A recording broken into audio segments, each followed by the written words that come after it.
Captain Dae-ho Kim stood on the metal floor of Earth's first spaceship, made for talking to aliens. His hands were shaking a little, but not from fear. It was excitement. The big window in front of him showed a beautiful planet that looked like a green and blue marble floating in space. This was Kepler 442b, and it was home to the first alien friends humans had ever made. The planet got bigger and bigger as their ship moved closer. Dae-ho could see white clouds swirling around the world and green land masses that looked different from Earth. The continents were more rounded and had strange patterns like someone had drawn them with a giant brush. The oceans were a deeper blue than Earth's oceans, and there were thousands of small islands, scattered everywhere like jewels dropped by a careless god. Lieutenant Soo-jin Park walked up to stand next to her captain. She was the ship's translator and the first human to ever speak with aliens. Her job was to turn alien words into human words, and human words into alien words. She had been working on learning the alien language for 2 whole years before this trip started.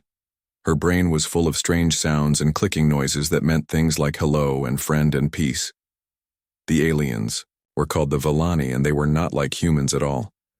They looked more like walking trees than people. Their skin was bark-like and green. Their hands had long fingers, like branches, and their heads had things that looked like leaves growing from them. But the strangest thing was how they talked. They made sounds like wind chimes and singing birds. All their words sounded like music. 3 years ago, Earth sent robot ships to explore space far from home. One of these robot ships picked up radio signals coming from this planet. The signals were not random noise, they were organized like music or language. The scientists on Earth got very excited because this meant there was intelligent life on another world. After months of work, they figured out how to send signals back. The aliens answered, and that was how humans first talked to the Vellani. The first messages were very simple. The Vellani sent numbers and math problems to show they were smart. Humans sent back the answers, along with their own math problems. It was like playing a game with someone you could not see. After many months of sending math back and forth, the Vellani started sending pictures. They showed their world, their cities and themselves. Humans sent back pictures of Earth and people and animals. Soo-jin remembered the first day she heard a Vellani voice. It came through the radio speakers at the Space Center and sounded like someone singing a sad song. The alien was trying to say hello in a human language. The words were wrong, but the feeling was right. Soo-jin started crying because she knew she was hearing the voice of a friend from another world. The Vellani were peaceful people who had never fought a war in their whole history. They did not have armies or weapons or anything made for hurting others. Instead, they grew their technology from special trees. Their cities were made from giant plants that glowed with soft light. Their spaceships were grown like fruit and could heal themselves. If they got damaged, their whole planet was like a garden. Every city looked like a forest of glowing trees. The Vellani lived inside these tree buildings and took care of them, like farmers take care of crops. They could make their trees grow into any shape they wanted. Houses that looked like flowers, bridges that were actually giant branches, roads that were made from soft moss that felt good under their feet. The Vellani had been watching the stars for a long time. They knew there were other worlds with life, but they had never tried to visit them. They were happy on their own planet and did not want to bother anyone. But when they heard signals from Earth, they got very excited. They had always wondered what other thinking beings would be like. When the cultural exchange program started 6 months ago, it was like a dream come true for both species. The Vellani sent one of their grown ships to meet the human ship halfway between Earth and their world. The meeting place was empty, space far from any star, but it became the most important place in the galaxy. The first time humans and Vellani met face to face was in a special room built just for that meeting. The air was carefully mixed so both species could breathe. The temperature was set so no one would be too hot or cold, and there were translators ready to help everyone understand each other. Elder wisdom of growing. Things was the first Vellani to shake hands with a human. His hand felt like tree bark, but warm and friendly. He spoke in his musical language, and the translator turned his words into human speech. Sister minds from the distant stars, he said. That is what we will call you. because your thoughts are like ours, even though you come from far away. The months that followed were the happiest time in human history. Young Villani would gather around human crew members to hear stories about Earth. They loved tales of human adventures and emotions. Their leaf-like parts would rustle with excitement when humans told them about climbing mountains or swimming in oceans. The Villani did not have mountains or oceans, so these stories were like magic to them. The Villani shared their knowledge with humans too. They taught humans how to grow living computers from special plants. They showed humans how to make energy from sunlight in ways that did not hurt the environment. They gave humans seeds from their world that could grow into useful things like tools and furniture.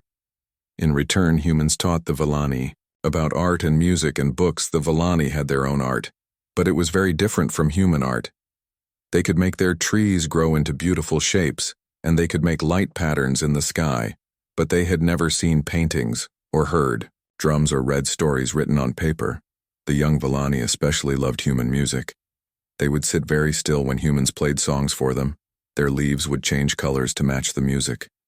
Blue for sad songs, yellow for happy songs, red for exciting songs. It was like watching a living rainbow dance to the rhythm. Human crew members started learning the Villani language too. It was very hard because the sounds were so different from human sounds. But some humans got good at it, Lieutenant. Park was the best. She could have whole conversations with the Villani about complicated things like science and philosophy. The Villani cities were amazing to visit. They glowed at night like giant Christmas trees. The buildings were alive and would grow new rooms if more space was needed. The streets were soft and springy. The air always smelled like flowers. There were no cars or machines. Everything was quiet and peaceful. The Villani did not understand why humans had weapons. They had never needed to fight anyone in their whole history. When humans tried to explain about wars and armies, the Villani got very confused and sad. They could not imagine wanting to hurt other thinking beings. It was like trying to explain color to someone who was born blind. But now this beautiful time of friendship was about to end. Neither humans nor Villani knew that other aliens had been watching them. The Galactic Council had been studying both species for a long time, and they had decided that both humans and Villani were too dangerous to live. The Council believed that peaceful species would eventually become warlike. They thought the Villani were dangerous because they could adapt and change so quickly. They thought humans were dangerous because humans were unpredictable and emotional. The Council had a rule that said dangerous species should be destroyed before they could cause problems. Admiral Bo-Ram Choi commanded the Council fleet that was heading toward Villani space. Her ships were already past the edge of the Villani solar system. The Villani had no defenses and no warning systems. They would not know death was coming until it was too late. Captain Dae-Ho Kim stood on his ship looking at the beautiful Villani world. He was planning to stay for another month to learn more about Villani culture. He had no idea that in just a few hours his alien friends would be fighting for their lives. He had no idea that soon he would be watching an entire species die. The last peaceful day in the galaxy was ending. The warning signal came at 0300 ship time when most of the crew was sleeping. Communications officer Min-Soo Lee was on night duty monitoring the quiet radio channels between Earth and the Villani world. He was drinking coffee and reading reports when his console suddenly exploded with urgent signals.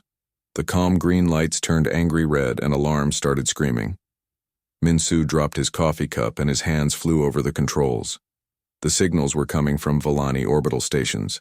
The automatic translator was working as fast as it could, but the messages were confused and panicked. Silver ships in the sky. The first message said, "Death from above." They speak, but do not listen to our peaceful words. More messages flooded in from all over the Villani system. Help us, sister minds from the distant stars. Unknown ships are attacking our orbital gardens. They will not answer our calls for peace. The children are afraid. We do not know how to fight. We have never learned how to fight. Min-Soo. Hit the emergency button that would wake Captain Kim and all senior officers. His heart was pounding so hard he could hear it in his ears. The messages kept coming, and each one was worse than the last. Our beautiful cities are burning. They are killing the tree ships in orbit. Why do they hate us? We have done nothing wrong. Captain Kim arrived on the bridge, still putting on his uniform. Lieutenant Park was right behind him, her face pale with fear. She had been learning Volani language for so long that she understood the panic in their voices even before the translator finished working. "Start the engines," Kim ordered. "Jump to hyperspace immediately. Set course for Volani space, maximum speed." He was trying to stay calm, but his voice was shaking. The crew could see the fear in his eyes, and that made them even more scared. The jump to hyperspace felt like it took forever, but really, it was only 30 minutes when they dropped back into normal space near the Volani world. The sight that greeted them was like something from a nightmare. The beautiful blue and green planet that had looked so peaceful was now surrounded by massive alien warships. The enemy ships were huge. Each one was the size of a small city. They were shaped like triangles, made of silver metal, and they moved through space like sharks hunting for blood. There were dozens of them arranged in perfect formation around the Volani world. Below them on the planet's surface, the glowing cities that had looked like gardens of light were now burning with real fire. Captain Kim stared at the view screen, unable to believe what he was seeing. The peaceful Volani world was being destroyed. The orbital stations where young Volani had waved at human visitors were now twisted, metal and debris floating in space. The grown ships that looked like flying trees were being cut apart by energy beams.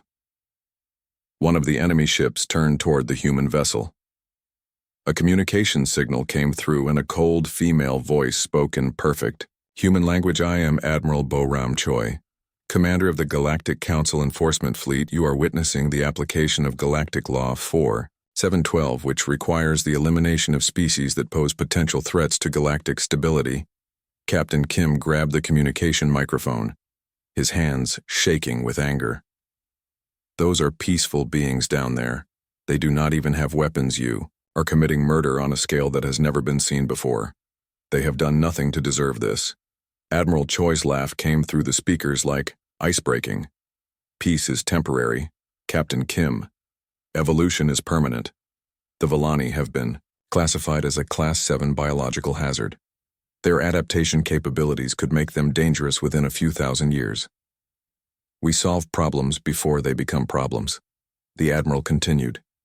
"Your species has also been under observation for 50 years. Earth will be next on our list. You humans are unpredictable and violent. Your emotional responses make you unsuitable for membership in galactic civilization. You will be processed after we finish here." On the view screen, Captain Kim could see energy beams lancing down from the council ships to the planet's surface. Each beam was destroying entire cities full of innocent Volani. Millions of peaceful tree people were dying every minute. The beautiful world that had welcomed humans as friends was being turned into a burning wasteland. Lieutenant Park was crying as she listened to the final transmissions from the planet's surface. The last Volani radio stations were going silent, one by one.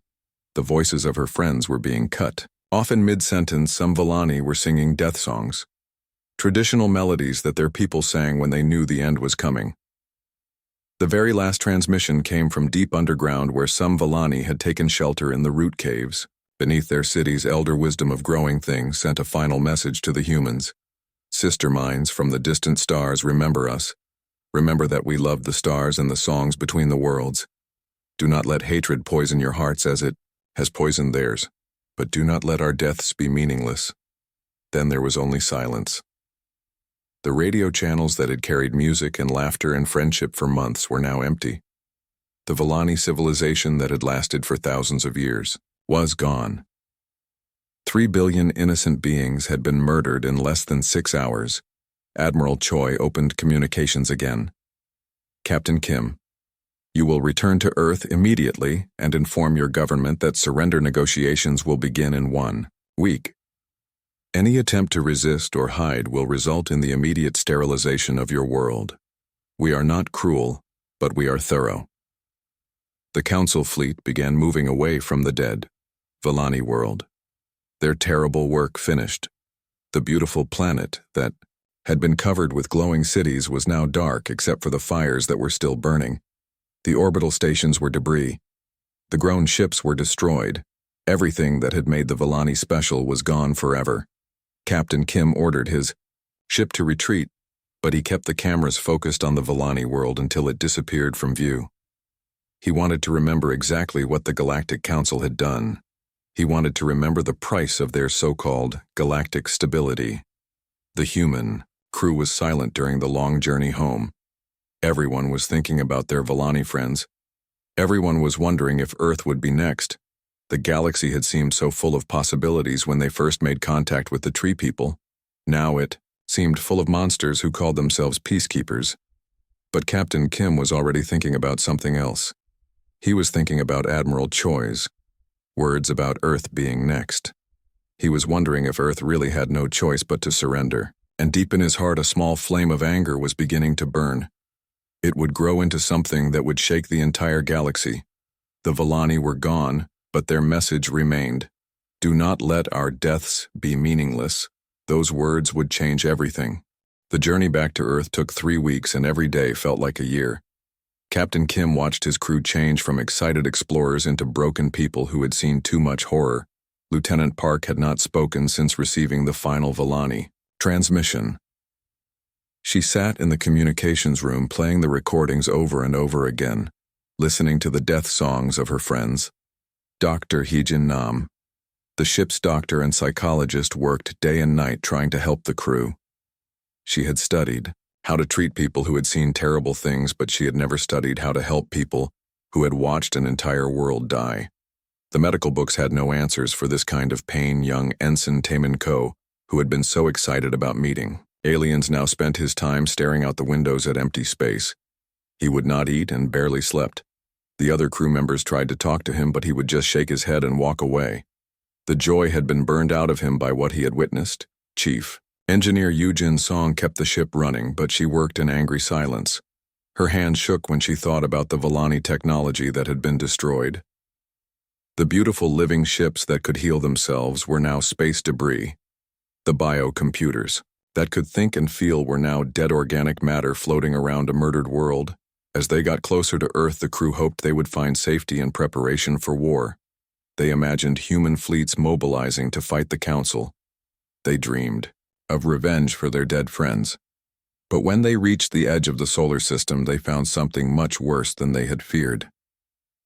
The solar system was full of alien ships. Hundreds of Council vessels surrounded Earth like a metal cage. An beautiful blue world that was humanity's home was trapped. The moon was covered with Council landing craft. Mars had Council bases on its surface. Even the asteroid belt had Council patrol ships watching for any sign of resistance. Admiral Boram Choi's flagship sat in Earth orbit like a sword pointed at humanity's heart. The massive white ship called Final Justice was bigger than any human city. It bristled with weapons that could crack planets. The message was clear. Earth belonged to the Council. Now Captain Kim's ship was ordered to dock at Luna Base, the military station on Earth's moon. As they approached, Kim could see something that made his heart sink. Hundreds of human warships were powered down and surrendering to Council forces. Earth's greatest achievements in space technology were being handed over without a fight. The surrender ceremonies were happening all around them. Human admirals were formally giving their ships to Council commanders. Human crews were being marched off their vessels like prisoners. Human weapons were being dismantled and destroyed. It looked like Earth had given up before the fight even started. President Tae Young-shin had been in emergency meetings for days. The world leaders were split. Some wanted to fight even though the odds were impossible. Others believed surrender was the only way to save the human race. The Council terms were brutal. Complete technology regression back to primitive levels. Forced population control with Council overseers. Permanent occupation by alien forces. Captain Kim was ordered to report to the Luna Base commander. But when he got there, he found something strange. Many of the most important military officers were missing. The surrender ceremonies included lots of mid-level commanders, but the top brass was nowhere to be seen. Admiral Sang-wook-yu, Earth's greatest military leader, was not at any of the meetings. The Council had given Earth 1 week to surrender completely. All human space technology would be confiscated. All human colonies would be evacuated. All human military forces would be disbanded. Humanity would be reduced to a single planet with no ability to travel to the stars. The species that had just made its first alien friends would be prisoners forever. But late that night, as Captain Kim sat in his quarters writing his mission report, something strange happened. A coded message appeared on his personal computer. The message was from Admiral Yu, and what it said changed everything. HFY surrender is a lie. Admiral Yu's message said, "We are buying time while the real fleet moves to deep space positions. Most of our best ships and crews are already hidden in the outer system. The Council thinks they have defeated us, but they have only captured our oldest and weakest vessels." Captain Kim read the message 3 times before he believed it. The real human fleet was out there somewhere in the darkness between planets. Earth had not given up after all. The surrender was a trick, a way to make the Council think they had won, while the real preparations for war continued in secret. "We remember the Valani." The message continued. "We will not let their deaths be meaningless. Your crew has seen what the Council does to peaceful species. Now you know what we are really fighting for. This will be the longest and hardest war in human history, but we will not surrender our freedom or our friends." Kim called his senior officers to his quarters and showed them the message. The change in their faces was immediate. The broken look in their eyes was replaced by something harder. Lieutenant Park spoke for the first time in weeks. "When do we join the real fleet?" More coded messages arrived over the next few days. Each one revealed more of the secret plan. The Council thought they were dealing with a primitive species that would fold under pressure. They did not know that humans had been preparing for hostile alien contact for decades. They did not know about the hidden manufacturing stations in the asteroid belt. They did not know about the secret weapons research that had been going on for years. The Valani technology that human scientists had been studying was the key living computers that could adapt and learn bioengineering, that could create ships capable of healing themselves, energy systems that worked with organic components instead of just metal and circuits. The Council had made a mistake letting humans study Valani science in the outer solar system beyond the orbit of Pluto. The real human fleet was gathering ships that the Council had never detected, weapons that combined human engineering with alien biology, crews that had trained for this moment their entire lives. They were ready to show the galaxy what humans really meant by war. Admiral Yu sent one final message to Captain Kim. "Prepare your crew for combat assignment. You have seen what we are fighting against. Now you will see what we are fighting for. The Council believes they understand humans, but they are about to learn how wrong they are." The fake surrender continued on Earth, and Luna Base Council officers strutted around thinking they had conquered humanity.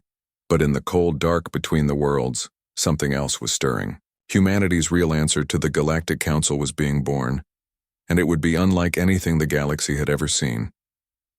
The Valani were dead, but their legacy lived on in human hearts and human technology. The peaceful tree people had given humanity the tools for war. The Council thought they had eliminated a threat, but they had created something much more dangerous, an enemy that would fight with honor, but without mercy, an enemy that remembered its friends. The time for hiding was almost over. 6 months after the fake surrender, the galaxy learned what humans really meant when they talked about fighting smart. Admiral Yu had been planning for hostile aliens for 30 years, and his preparations were about to shock every species in the Council. Hidden throughout the outer solar system were manufacturing stations disguised as mining operations. These facilities had been building a secret fleet using technology that mixed human engineering with Valani biological systems. The ships that came out of these hidden factories were like nothing anyone had ever seen. Commander Hyunwoo Park, Lieutenant Sujin Park's older brother, led the first attack against a Council supply convoy near Proxima Centauri. His ship was called Valanis Revenge, and it was part machine, part living creature. The hull could heal damage by itself. The computers could think and adapt. The weapons could change their type of attack based on what the enemy was doing. The attack happened so fast that the Council ships barely had time to send a distress signal. 12 Council vessels, including 2 heavy cruisers, were destroyed in less than 10 minutes. The human ships moved in ways that seemed impossible. They attacked from angles that should not have existed. They used tactics that broke every rule of space combat. But the most shocking thing was what happened after the battle was over. The human ships rescued all the surviving council crew members. They gave medical aid to the wounded. They sent the survivors home with a message for their leaders. This was not how wars were supposed to work, Admiral Boram. Choi was furious when she received the report. She had expected primitive humans to either surrender completely or die fighting. With crude weapons instead, they had vanished into deep space and were now attacking council forces with impossible technology. The ships seemed to be alive somehow. They could heal and adapt and think. The message that came with the rescued crew members was from Admiral Yu. The humans of Earth do not seek conquest or revenge. We seek justice for the Vellani and freedom for all thinking beings. Any council ship that attacks civilians will be destroyed. Any council ship that withdraws from combat will be spared. Choose your actions wisely. This was completely unprecedented in the Council's 2,000-year history. No species had ever challenged their authority and then offered mercy to captured enemies. The psychological impact was devastating. Council species that had served for centuries began questioning their leaders. Some began secretly asking if the humans might be right. More attacks followed, and each one was stranger than the last. Human ships appeared out of nowhere, struck fast and hard, and then vanished again. They never attacked civilian targets. They never killed more enemies than necessary. They always offered mercy to those who surrendered. But they were absolutely ruthless against anyone who threatened innocent lives. Colonel Jae-hoon Kim, Captain Kim's younger cousin, commanded human forces in the Vega system. When council ships retreated to an inhabited planet, using the native population as shields, his response shocked everyone. Instead of attacking, he surrounded the planet and started broadcasting the true story of the Vellani genocide. The broadcasts were sent in every known language. They told the story of the peaceful tree people who had welcomed humans as friends. They described how the Council had murdered 3 billion innocent beings in 6 hours. They showed recordings of Vellani cities burning, and Vellani children crying for help that never came. Within days, the native population was in revolt. They had never heard of the Vellani, and they were horrified to learn what their protectors had really done. The council garrison found themselves facing an entire world of angry citizens. The soldiers surrendered without firing a shot, and the planet joined the growing alliance supporting. Earth Captain So Young Lim commanded the human medical fleet. Her ships were painted with the same glowing patterns that Vellani cities had used. They provided medical aid to anyone who needed it, including wounded council soldiers. This policy of treating all injured beings equally was converting council species faster than any weapon. The council had built their empire on fear and the belief that they were protecting the galaxy from dangerous species. But humans were proving that the council itself was the most dangerous thing in space. They were the ones who murdered entire civilizations. They were the ones who destroyed peace-loving peoples. They were the ones who turned the galaxy into a place of fear.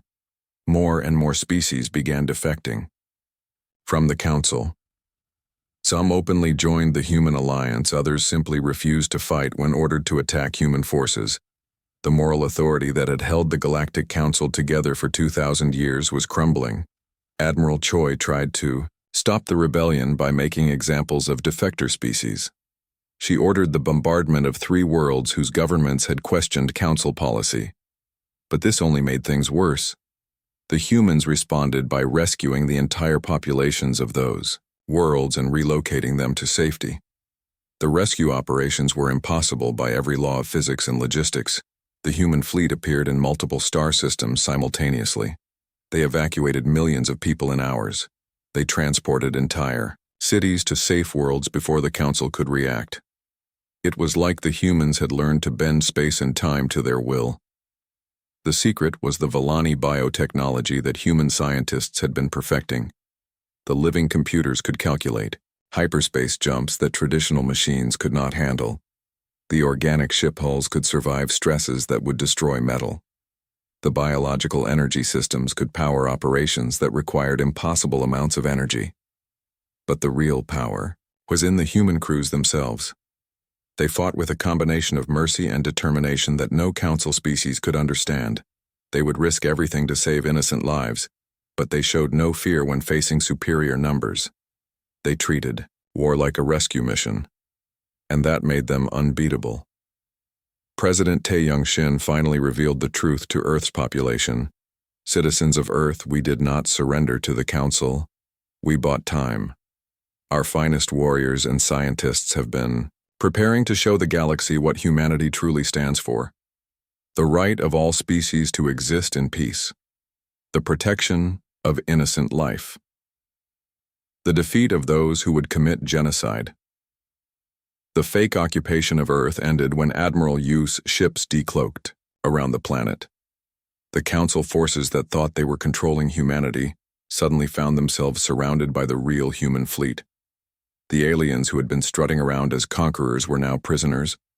Admiral Choi tried to order the destruction of Earth as punishment for human deception, but her own officers refused the order. They had seen what humans did to protect innocent life, and they could not bring themselves to murder an entire world. Many Council ships simply powered down their weapons and waited to see what would happen next. The war was spreading across the galaxy, but it was unlike any war that had ever been fought. The humans were not trying to conquer territory or steal resources. They were trying to change the entire moral structure of galactic civilization. They wanted to create a galaxy where species like the Vellani could live in peace. And slowly, impossibly, they were winning. The Galactic War lasted 18 months and touched 47 star systems, but it was not like any war the galaxy had ever seen before. Humans fought it with rules that confused their enemies and inspired their allies. Every battle became a lesson in how to fight with honor. Every victory became proof that strength and mercy could work together. Colonel Jae-hoon. Kim found himself in command of human forces in the Vega system when Council ships retreated to the inhabited world of Vega Prime. The Council commanders were using 2 billion native people as human shields. They expected the humans to either retreat or attack anyway and kill millions of innocents. Instead, Colonel Kim did something that no military commander in galactic history had ever done. He surrounded the planet with his fleet but gave orders that no weapons were to be fired. Instead, every human ship began broadcasting on every communication frequency the planet had. The message they sent changed everything. The humans told the story of the Vellani in simple words that everyone could understand. They described the peaceful tree people who had never hurt anyone. They played recordings of Vellani music and showed pictures of their beautiful glowing cities. They explained how the Council had decided these innocent beings were too dangerous to live. Then they told what had happened next. The systematic murder of 3 billion peaceful souls. The burning of cities that had stood for thousands of years. The destruction of living ships that had been grown with love and care over centuries. The silencing of voices that had sung between the stars. The native population of Vega Prime had never heard of the Vellani. The Council had kept the genocide secret from most of the galaxy. But now the truth was being broadcast from orbit in every language the planet used. The people learned that their protectors were actually mass murderers who killed entire species for being different. Within 3 days, riots started in every major city on Vega Prime. The people demanded answers from the Council garrison. They wanted to know what other species had been secretly murdered. They wanted to know if they might be next on the list. The Council soldiers found themselves facing an entire world of angry citizens. The garrison commander tried to restore order by declaring martial law, but his own soldiers were having doubts. Many of them had joined the Council because they believed they were protecting innocent life. Now they learned they were serving genocidal killers. Some began deserting, others refused orders to fire on civilian protesters. On the 4th day, the garrison surrendered. The Council soldiers came out of their fortified positions with their hands raised. They were not defeated by human weapons, but by human truth. The planet Vega Prime officially withdrew from the Galactic Council and requested protection from the Human Alliance. This pattern repeated across the galaxy. Humans would surround Council strongholds and tell the truth about what the Council really was. Species after species learned about the Vellani genocide and other atrocities that had been hidden for centuries. The Council's power had always depended on people believing they were the good guys. Captain So-Young Lim commanded the human medical fleet, and her ships became symbols of hope across the galaxy. The vessels were painted with bioluminescent patterns copied from Vellani city designs. They glowed softly in the darkness of space like floating gardens of light. But the real power of the medical fleet was not in their appearance but in their actions. They would arrive at battle sites and immediately begin treating wounded on both sides. Human medics would work to save Council soldiers while those same soldiers' friends were still shooting at human ships. At the Battle of Rigel 7, a Council cruiser was badly damaged and losing life support. The crew was slowly dying from radiation poisoning. The human medical ship Garden of Memory moved in to help. Despite being under fire from other Council vessels, Captain Lim personally led the rescue operation that saved 200 Council sailors. The rescued Council crew expected to be taken prisoner or interrogated.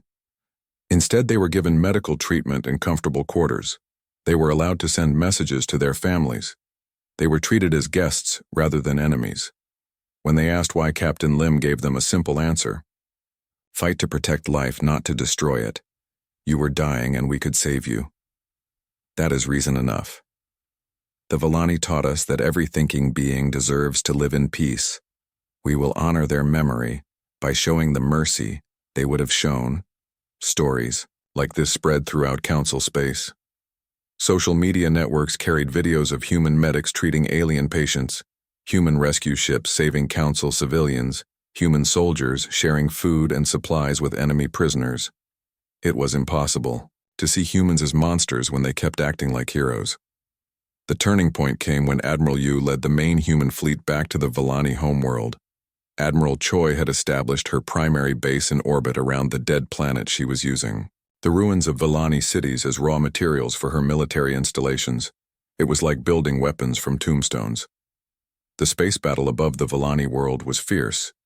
Admiral Choi threw everything she had at the human fleet.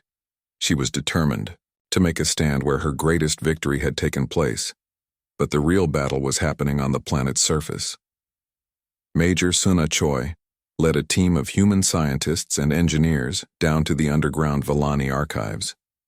The root cave systems had protected some Villani technology from the orbital bombardment. Working around the clock in dangerous conditions, they managed to recover genetic patterns and cultural memories from the living computers. When the first new Villani seed sprouted in a human laboratory, the entire galaxy seemed to hold its breath. The peaceful species was not completely extinct after all. Their beautiful songs could still be heard. Their gentle wisdom could still guide the galaxy toward Peace Council soldiers. Watching the recovery operation began laying down their weapons. How could they fight people who risked their lives to bring back the dead? How could they serve leaders who destroyed entire species when humans were trying to resurrect the victims? Admiral Choi's own officers began refusing her orders. Some switched sides openly. Others simply stopped following commands that seemed dishonorable. The Admiral found herself isolated and abandoned as her empire crumbled around her species that had served the Council for centuries. Began asking questions they had never dared ask before. How many other peaceful species had been secretly destroyed? How many times had the Council lied about threats that did not exist? How many innocents had died for the Council's version of galactic stability? The moral authority of the Galactic Council had been built on the belief that they were protecting civilization from dangerous primitives. But humans had proven that the Council itself was the greatest threat to galactic peace.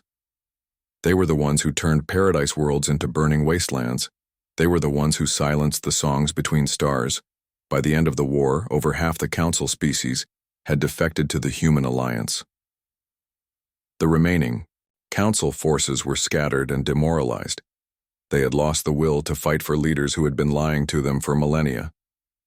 The galaxy was learning that humans were not the strongest species or the smartest or the most advanced, but they were the species that would cross impossible distances and fight overwhelming odds to protect friends they had known for only months.